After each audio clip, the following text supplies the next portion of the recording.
Jordan versus LeBron. LeBron versus Jordan. It's a debate that has captured the public's attention for the last several years, especially after this moment in 2016, when LeBron James beat the Golden State Warriors to win the third championship of his career. In LeBron's own words, "That one right there made me the greatest player of all time." For so many reasons. I was like, that one right there made you the greatest player of all time. But did it? Is everything since that moment simply icing on LeBron's cake? Or is LeBron destined to finish his career in Michael Jordan's shadow? We've all heard the arguments from LeBron supporters. He's bigger, he's stronger, he's faster, he's more durable. And from Jordan supporters. Michael Jordan was merely 6-0 with 6 MVPs in the finals. But the GOAT debate isn't as simple as the pundits make it seem. There are a number of factors relevant in determining the greatest basketball player of all time. In fact, I would say there are 5 things that really matter when determining the GOAT of any sport. These criteria are, in no particular order, accomplishments, longevity, winning, statistics, and what we'll refer to in this video as the eye test. And to be the GOAT, you don't need to be the best in any specific category, but you need to be pretty good across the board. So simply winning 7 championships, like Robert Horry did, isn't enough to get you into the conversation. When we're finished with this video, it'll be plainly obvious that one guy comes out on top. But before we get started, I want to clarify that this is not a comparison of legacies. It's about who was the better basketball player. If we were talking about legacies, Jordan's is nearly untouchable.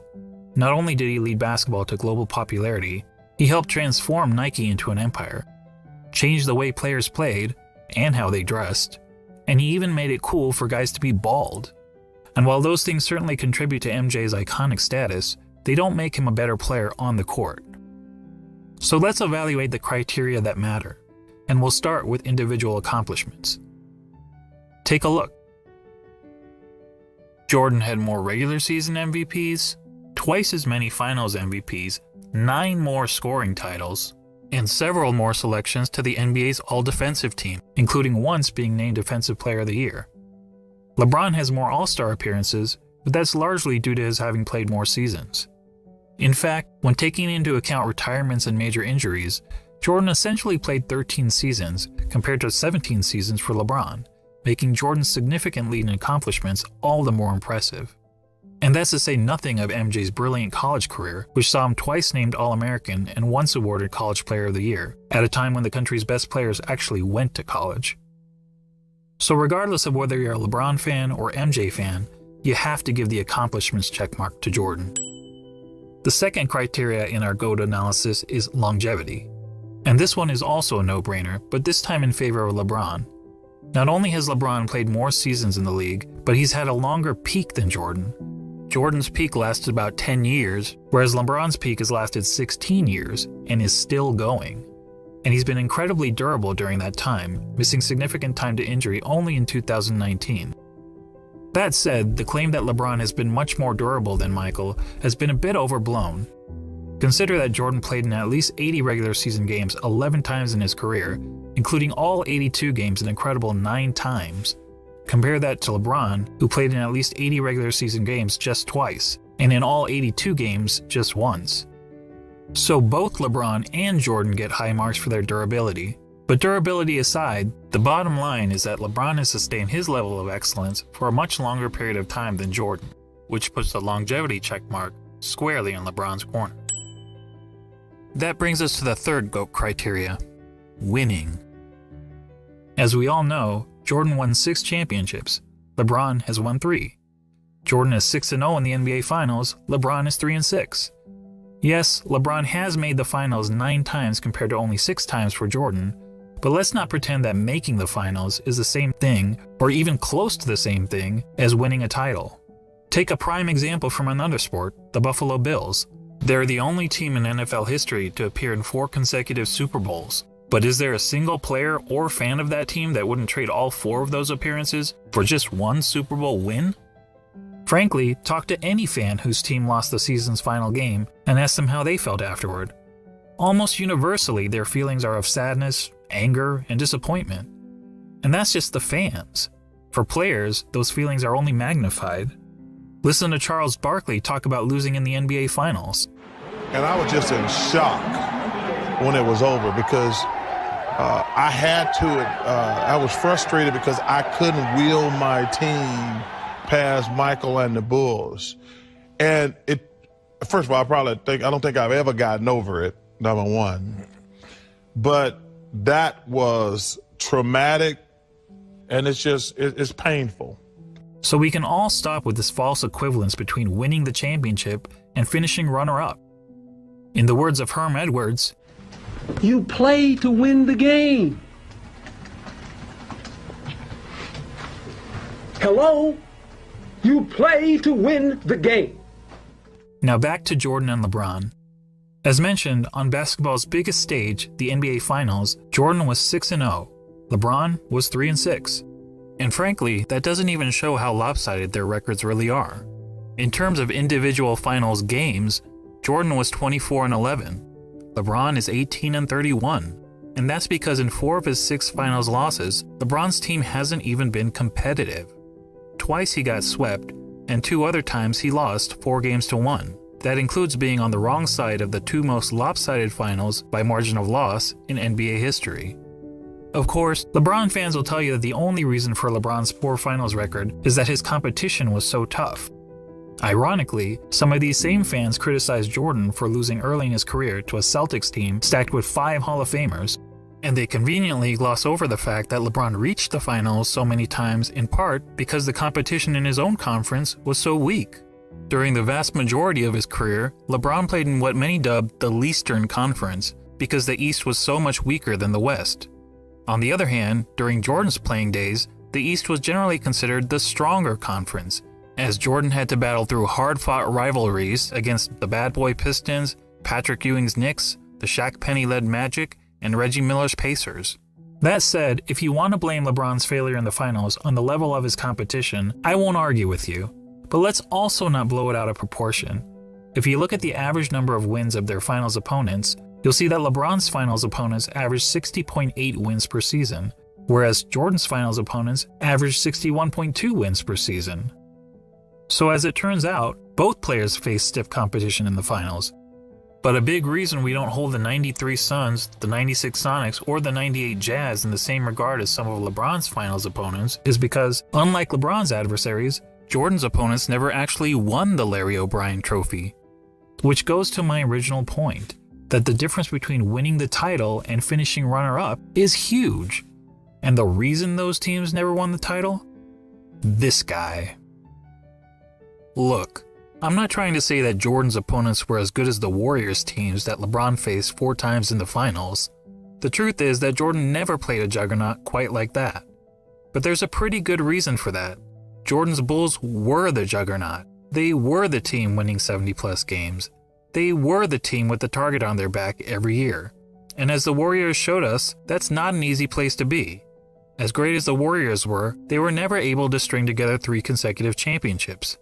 Jordan's Bulls did it twice. So what's the greater achievement? Beating the juggernaut or being the juggernaut? Or to be more specific, beating the juggernaut 1 time out of the 4 times you faced them? Or being the juggernaut year after year after year? And then doing it again year after year after year? There's no doubt that LeBron's victory over the 73-win Warriors was the highlight of his career. But it's not the first time that an underdog has won the championship, and there actually have been much bigger underdogs who ended up winning the title. But how many times have we seen a player lead his team to 6 championships in 8 years? Prior to Jordan's Bulls, only Bill Russell's Celtics ever accomplished that feat in the NBA, when they incredibly won 11 championships in 13 seasons. However, back then, there was an average of less than 10 teams in the league, and only a couple rounds of playoffs, so it was considerably easier to win a title. And no player, not even Bill Russell, ever had a run of winning 25 of 26 playoff series, as Michael Jordan did. And Michael's pattern of winning goes beyond the NBA. Let's not forget that Jordan has never won anything but gold in the Olympics, and he also earned an NCAA championship, in which he hit the first of 2 iconic championship-winning shots in his career. All that is to say, when it comes to winning, the checkmark clearly goes to Jordan. On to the 4th GOAT criteria, statistics. This one is a bit more complicated. I mean, how do you statistically evaluate two players who played in different eras under different rules at different positions?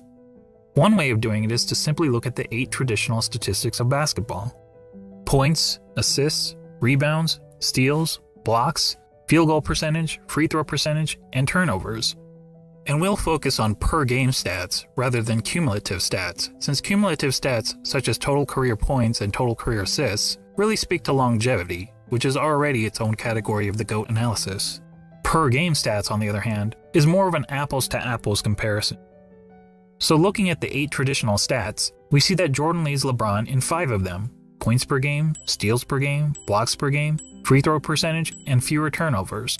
LeBron leads in the other 3: assists per game, rebounds per game, and field goal percentage.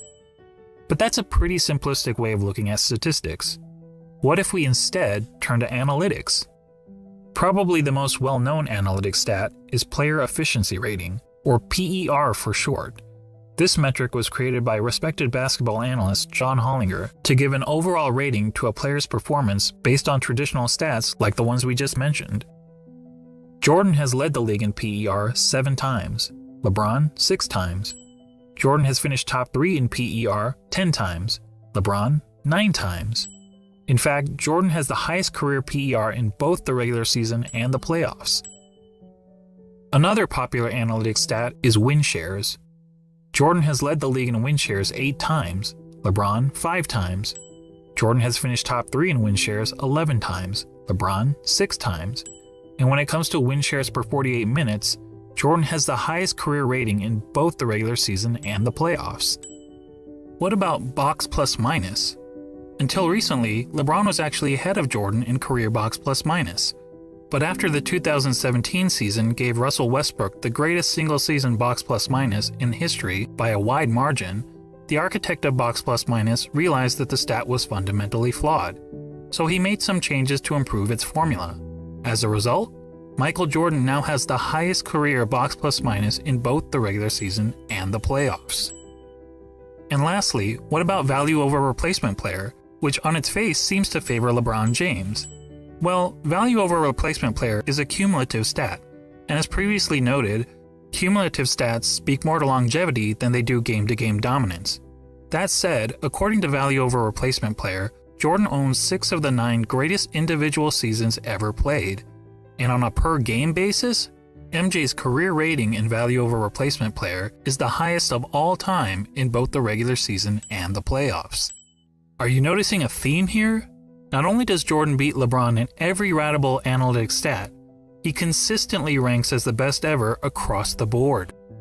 Before we move on from analytics, I want to mention a lesser-known stat called game score, another brainchild of John Hollinger.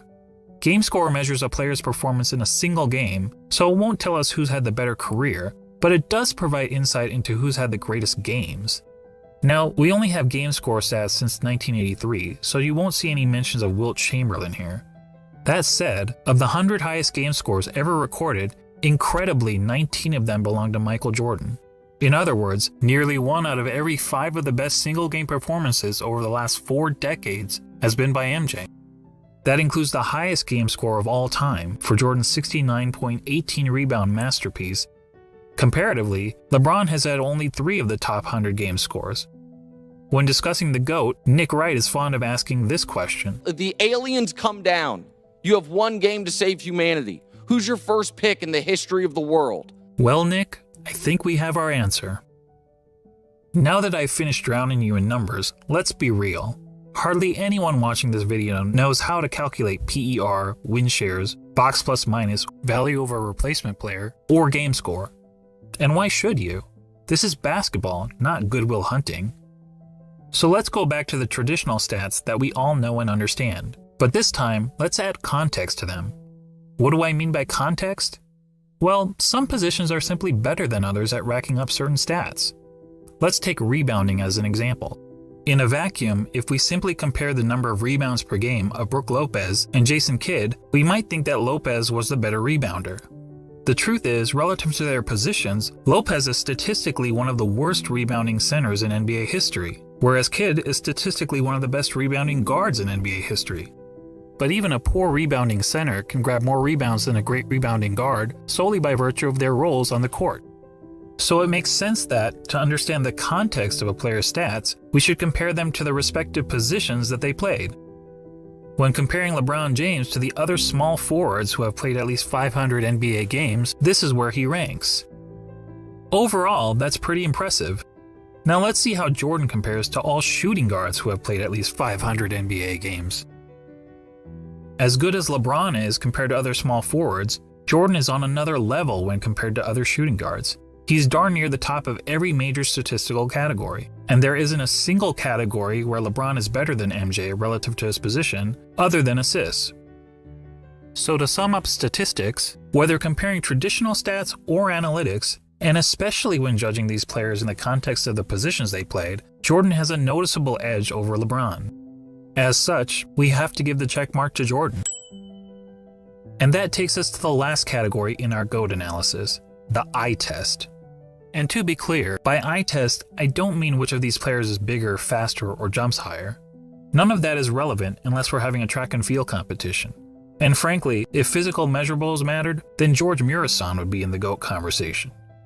No, what I mean by the eye test is, if you sat an average basketball fan in front of a TV to watch a player in action, what would he notice that the player is and is not great at? Thankfully, I happen to be an average basketball fan, and I've had the privilege of watching both LeBron and Jordan during their playing days. So unlike a lot of my fellow YouTubers, I haven't merely relied on highlight videos. Here's what my eyes told me when I saw Michael Jordan play, particularly during his playing days with the Chicago Bulls. He was the best offensive player in the game, he was arguably the best defensive player in the game, he had the best mid-range game, he was the best finisher at the rim, he had the best post-up game, which is incredible considering most players who dominated the post were big men. He was widely considered the most clutch player in the game. He was regarded by opponents as the fiercest competitor on the court. He was regarded by teammates as the hardest worker in practice. And when all was said and done, amongst the other stars of his generation, he was the greatest winner. Now, when you're playing against the elite athletes of the world, to be the best at any one of those things is pretty remarkable. But to be the best at all of them? I tell you, it's impossible, but for the fact that we saw Michael Jordan do it. And when it comes to the GOAT debate, that's the biggest hurdle facing LeBron. He's basically being compared to a guy who was great at everything and practically had no weaknesses. Seriously, judging by the eye test, what's the worst thing we could say about Michael Jordan's game? Probably that he wasn't a very good three-point shooter. Jordan shot 33% from beyond the arc in an era when the average player also shot 33%. So when it came to three-point shooting, he wasn't good, he wasn't bad, he was just average. But remember that Michael played in an age when the three-point shot wasn't a big part of the game. During Jordan's years, teams averaged only 9.5 three-point attempts per game, and Michael himself attempted less than 2 threes per game. And if being an average three-point shooter is a weakness of Michael's game, well, then we also have to call it a weakness of LeBron's game. The difference is that LeBron plays in an era where the three-point shot is a huge part of the game. During the years in which LeBron played, teams attempted on average over 21 threes per game, and LeBron himself averaged 4.3 three-point attempts per game, or 2.5 times as many as Jordan. Despite the increased emphasis on threes, LeBron's career shooting percentage from beyond the arc is only a hair better than Jordan, at 34%. And it's actually slightly below his peers, who averaged 35% from three during his era. But to reiterate, being an average three-point shooter was by far the worst part of MJ's game. For LeBron, it's not even close. LeBron, in fact, has 4 major weaknesses as a basketball player, each of which is readily apparent to anyone who has actually watched him play. First, he's not a good free throw shooter. For his career, LeBron has shot around 73.5% from the free throw line, which is pretty poor for a player who handles the ball as much as he does. In fact, many analysts point out that, at the end of games, LeBron shies away from driving to the basket because he's afraid of being sent to the line. I don't know whether that's true, but what I do know is that the odds of LeBron hitting 2 consecutive free throws is statistically not much better than a coin flip. Jordan, on the other hand, shot a solid 83.5% from the free throw line during his career, and MJ never shied away from contact at the end of games. LeBron's second weakness is that he's an inconsistent defender. Sure, he's had some years where he was elite defensively, which is evidenced by his numerous selections to the NBA's all-defensive team, but he's also had several years where he's practically been a liability on the defensive end. Compare that to MJ, who during his Bulls days was a consistently elite defender. In fact, Jordan is the only player to rank in the top 5 amongst all guards in both steals per game and blocks per game for his career. Additionally, Michael led his position in defensive win shares practically every year that he played for the Bulls, an incredible 10 times.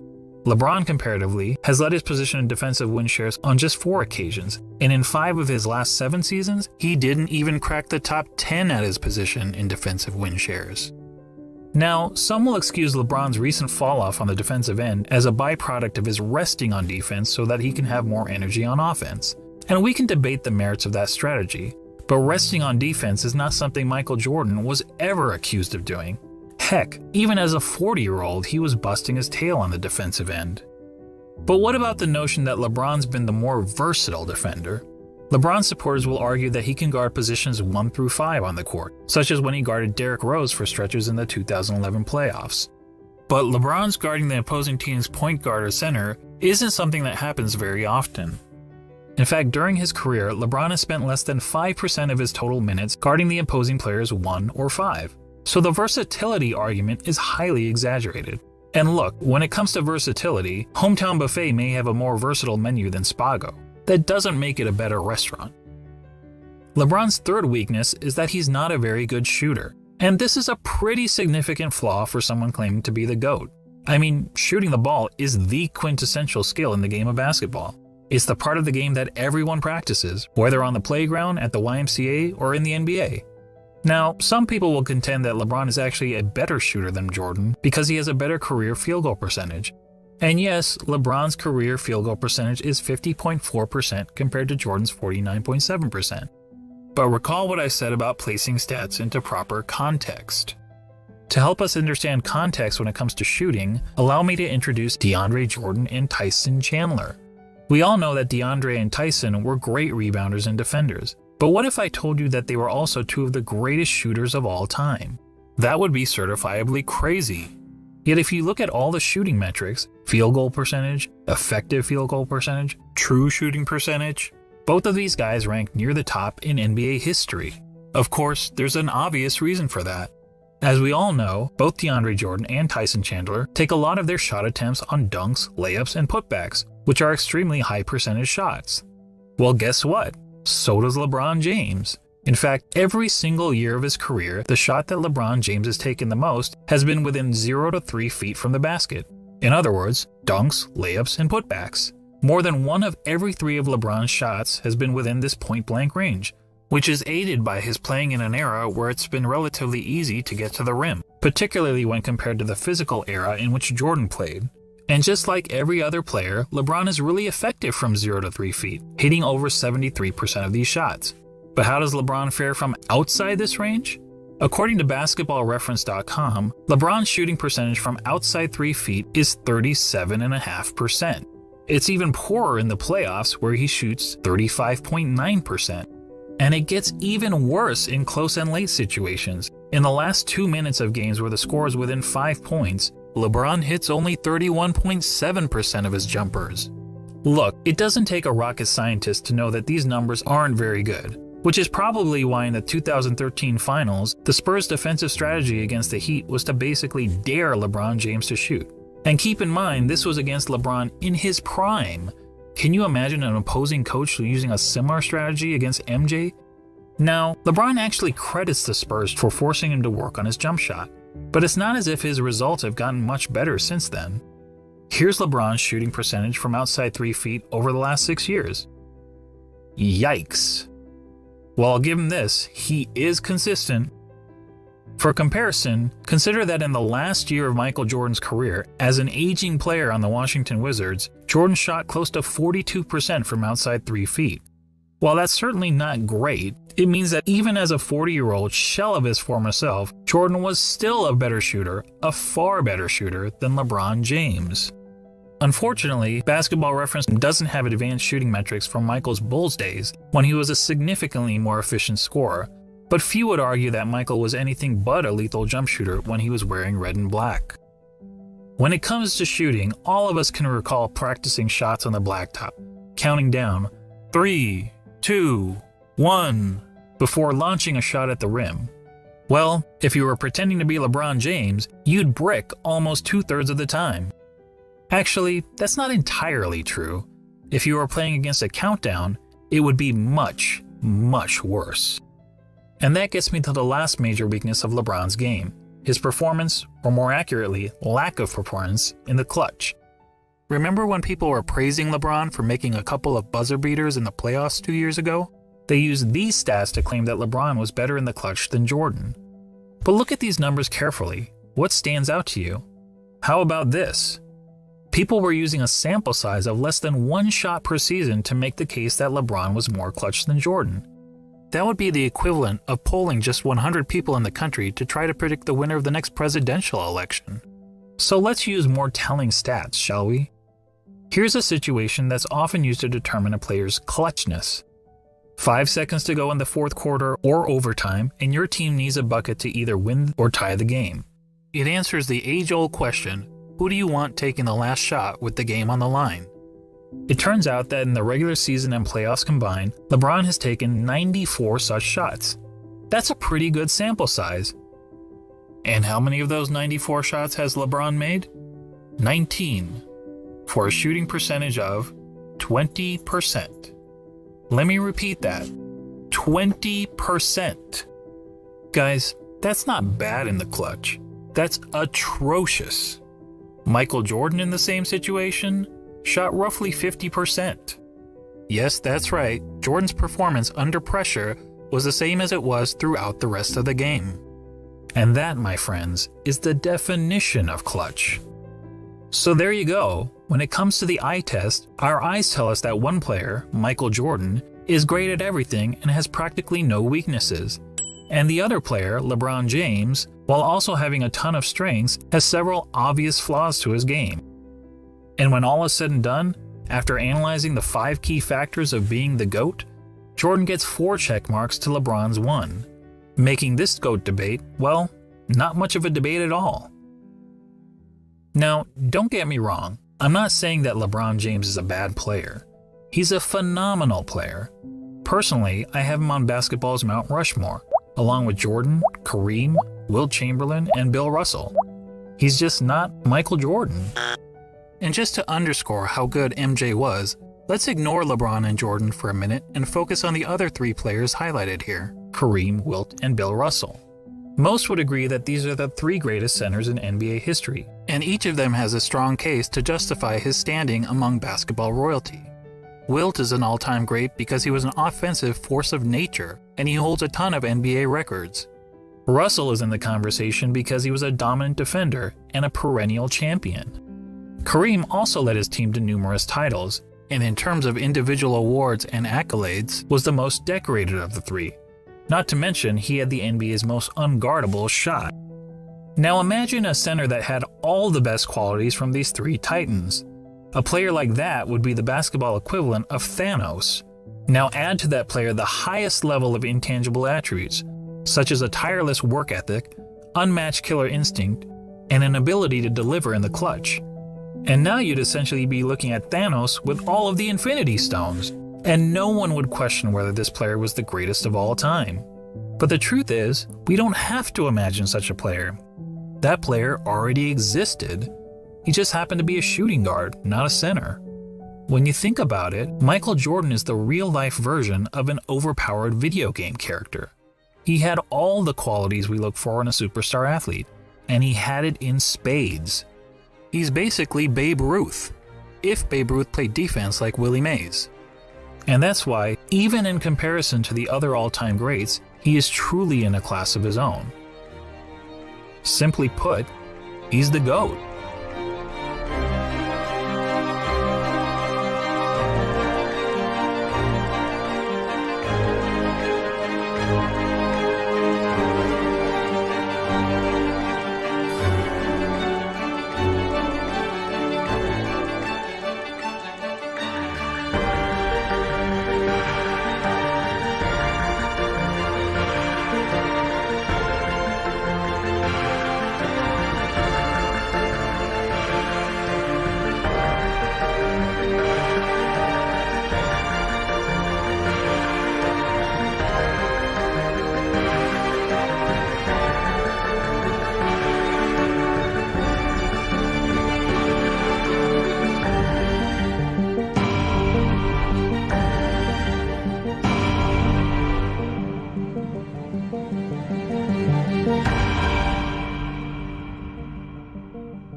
Thanks for watching. This was my first video, but if you want me to make more content like this, please subscribe to my channel.